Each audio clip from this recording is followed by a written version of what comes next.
The best way that I can describe the difference between shrooms and acid is that acid is a floaty high, while shrooms make you melt.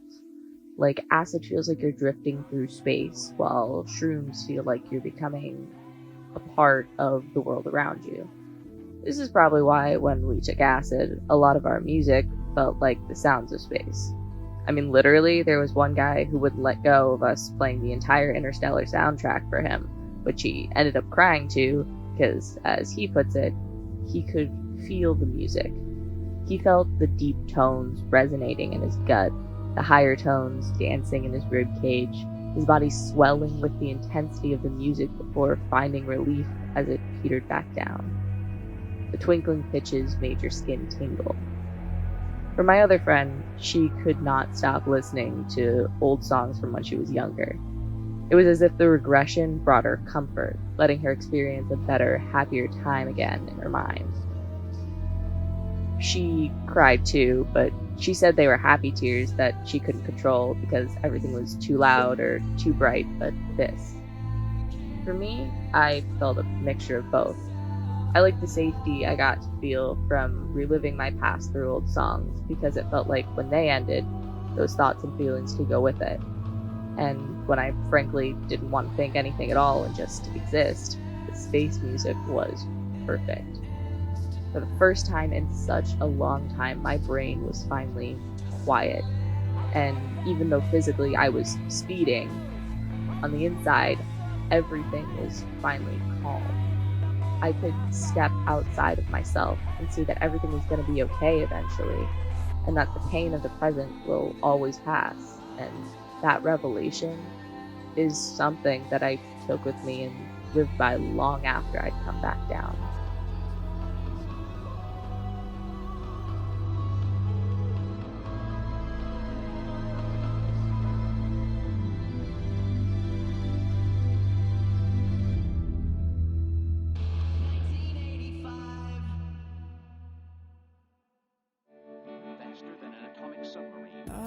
Mushrooms were a very different journey for me.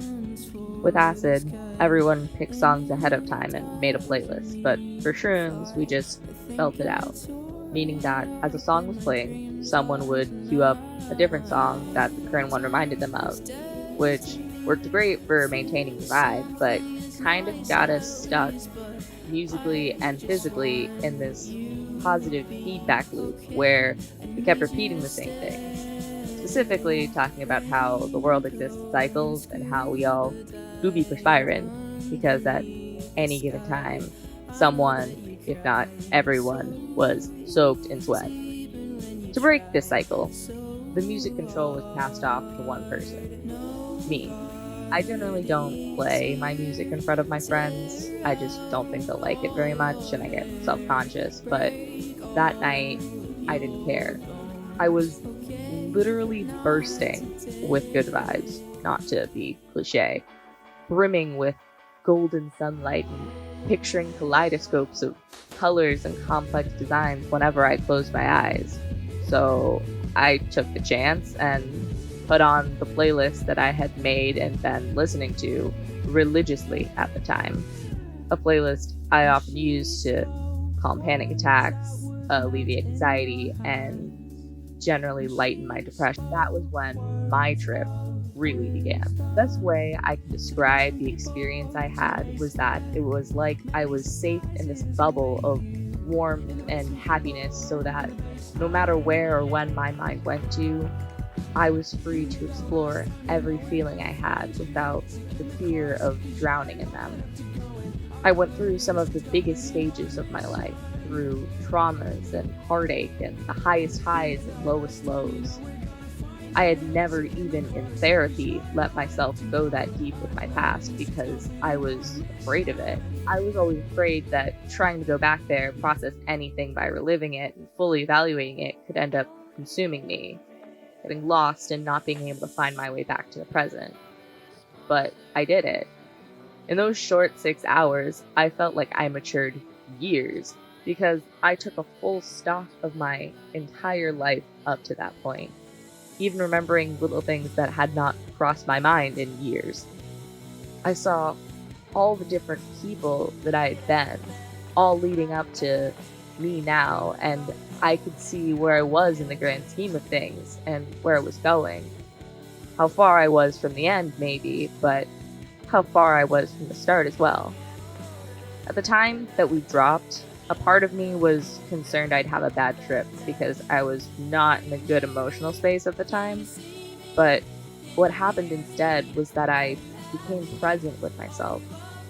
I went to the bathroom mirror as Cavetown played in the room of people behind me, looked at myself, and was able to smile and say that I was content, and really mean it.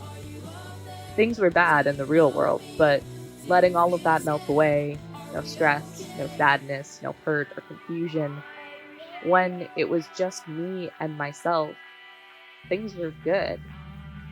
I accepted me, and if I could have hugged me, I would have, but I guess staring into my big black pupils with acceptance was enough. I got the message.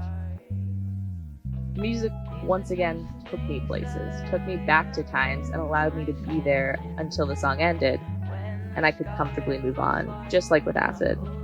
But this time it was more. I felt warm and melty, yes, but I also felt satisfied.